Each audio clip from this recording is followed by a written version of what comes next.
All right, today on Heavy Metal Frequency, I'm reviewing Children of Bodom, Hexed, and I was going to go into all the complex details and nuances around this album, and I feel like the listener needs to discover that for themselves. Sometimes if you overanalyze a piece of music or an album or whatever, you mar the experience for yourself in the future, but more importantly, you can mar the experience for your audience or whatever. So this is the 10th and final Children of Bodom album.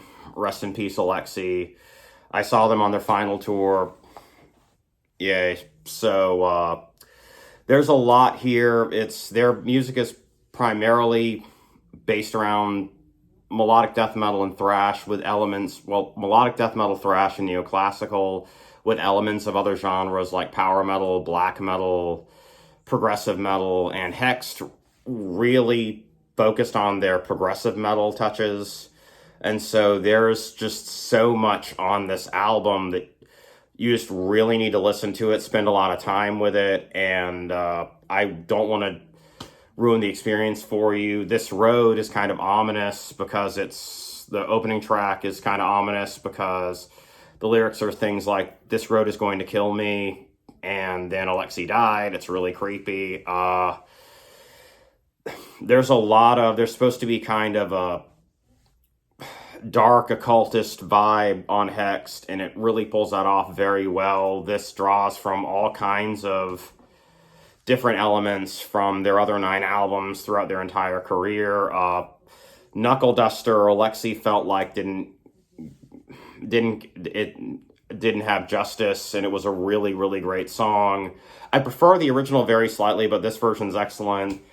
The special edition came with an industrial version of Knuckle Duster, which is really, really cool to hear Bodom do something that far away from their original sound. This electro-industrial Melodeath song was really, really cool. And other stuff on here, Under Grass and Clover is like an old school Bodom song. Some nice interplay between Jan and Alexi. Hexed was really, really cool. It had a bass solo coda, which is insane for them. There's some drum solos on here. There's a larger focus on keyboards on certain tracks. There's a larger focus on guitars on certain tracks. There are some songs that are done almost in counterpoint. This is an incredible, like, progressive melodic death metal album. And there's like Meshuggah albums. People like to spend all this time learning all of the time signatures and everything. You could go over everything on this album and still not get all of the different elements that Bodom put on here. It's really, really cool. Say Never Look Back has some really catchy stuff.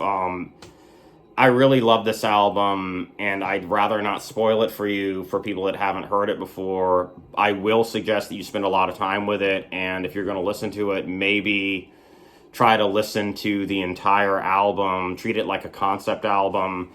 Listen to the entire album in one sitting, if and when you can, so you can digest the album as one cohesive piece rather than this track or this single here and there. So I love this, and it's a really great progressive melodic death metal album with touches of other genres, and I definitely suggest you pick up a copy because this was Alexi's, I'm pretty sure this was Alexi's favorite Bodom album, and it's one of my favorite Bodom albums, and you should definitely pick it up when you get a chance. Thank you.